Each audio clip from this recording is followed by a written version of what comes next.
Hello everyone. In this video we are going to discuss about the classifications of signal. Okay.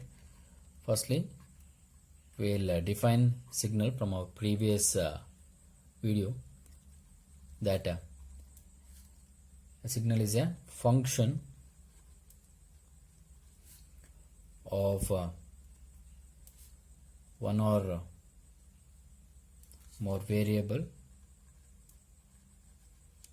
more variable which contains some information.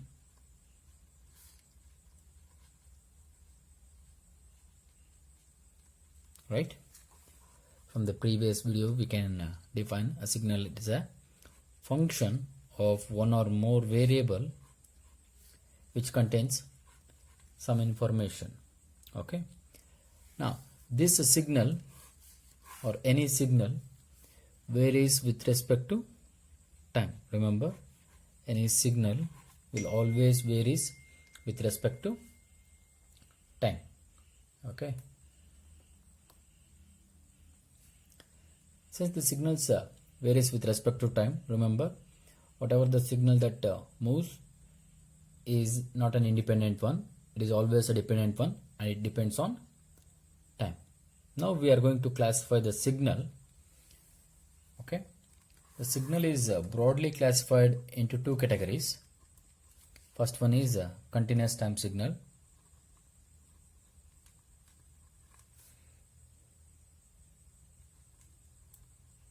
Continuous time signal, and second one is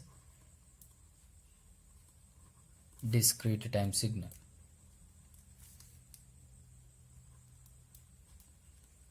Right? Signal is broadly classified into two categories. First one is continuous time signal and second one is discrete time signal. Let us see what is a continuous time signal. First topic is a continuous time signal.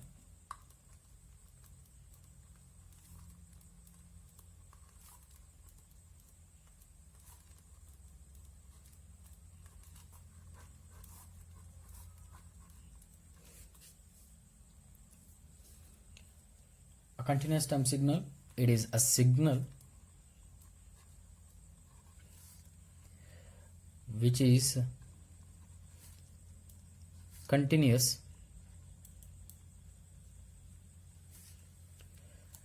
with respect to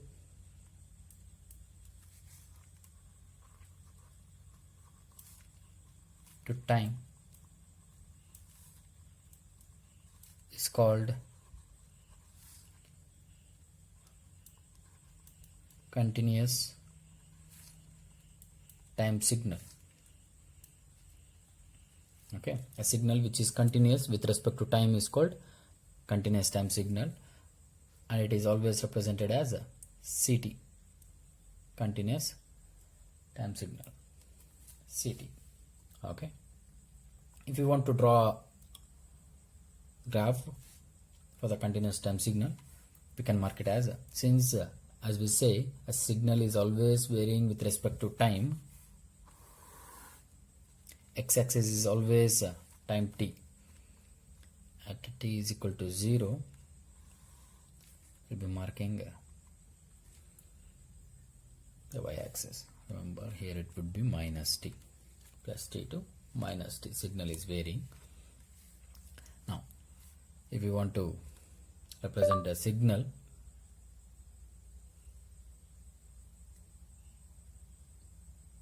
since it is a continuous time signal, we can mark it as a, and here is the continuous time signal. Any signal, we are just marking it as continuous one.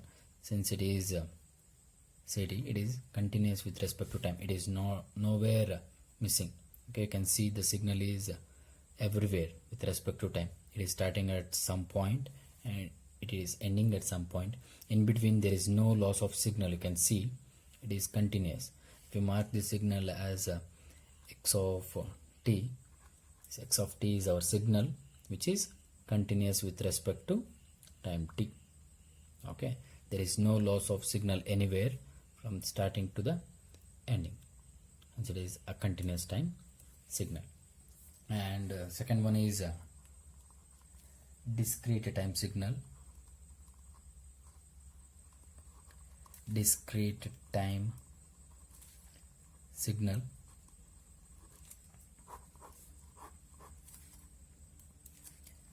A signal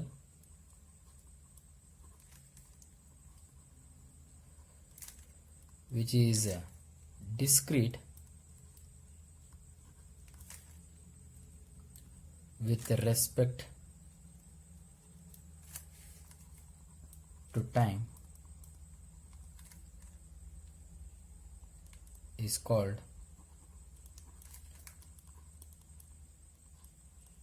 discrete time signal. Is called discrete time signal. We can mark it as dt. Discrete time signal is represented as dt. Okay, and the signal can be represented as the same above signal. If you want to mark it as a discrete time signal, remember, discrete time signal is always represented by small n, and continuous time signal is always represented by small t. Okay, remember, continuous time signal is always represented by small t, whereas discrete time signal is always represented by small n, minus n 0. The same above signal I am going to draw it for a discrete one.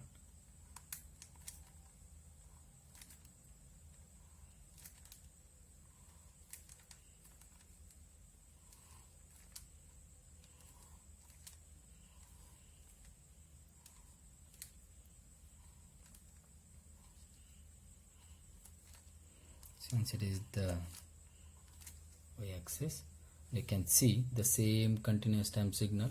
Here I am marking for the same continuous time signal is marked at a discrete time intervals. You can see the signal is not continuous and it is discrete. Only at some interval of time or some points we are going to get the signal value or the signal amplitude, and we can represent it as x of n. Since it is a discrete time signal, we can mark it as x of n. N represents it is a discrete time signal, whereas t represents it's a continuous time signal. Okay, by some problems we'll get to know, or from some examples we'll can understand what is discrete time signal and what is continuous time signal in detail. Okay, let us take some example for continuous time signal. Remember, all the analog signals are continuous in nature, whereas all the digital signals are discrete in nature. Okay, all the analog signals are continuous in nature, whereas all the digital signals are discrete in nature. In the labs, you people were using analog ammeters and voltmeters. Ammeters and voltmeters. The signal or the value, whatever the needle was showing, was continuous. It was varying continuously with respect to time. All the analog meters, analog ammeter or voltmeter, are always continuous in nature. For discrete, your digital watches,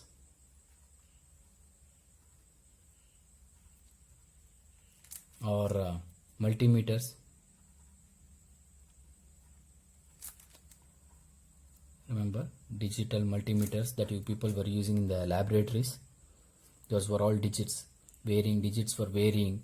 Remember, those are not continuous. 61, 62, they are not continuous in nature. They were jumping. The numbers were jumping from 0 to 100. They were jumping, right? Like the same here we are marking. If it is minus 1, minus 2, minus 3, minus 4, minus 5, and minus 6. 1, 2, 3, 4, 5. Okay, here for a discrete time signal, the signal was at n is equal to minus 6.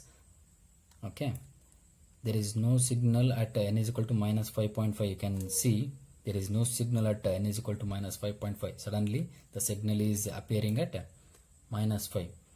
there is no signal between -5 to -6. This is what a discrete time signal is of, like just like your digital meters. Okay, some nowadays the bikes are all employed with digital tachometers, right, or speedometers, digital speedometers. The numbers are jumping suddenly from 0 to 10 kilometers. Suddenly they are showing 20, 25, right? They are not increasing gradually or bit by bit. They are not increasing. They are jumping. The numbers are skipping, right? Whereas in analog speedometers in the old bikes, okay, the speedometer is still analog, and the signal, the speedometer varies gradually like this, right, which is continuous with respect to time. Okay, this is all about continuous time signal and discrete time signal. If you have any doubts, please do put a message on my Dropbox. We'll be connected. Thank you.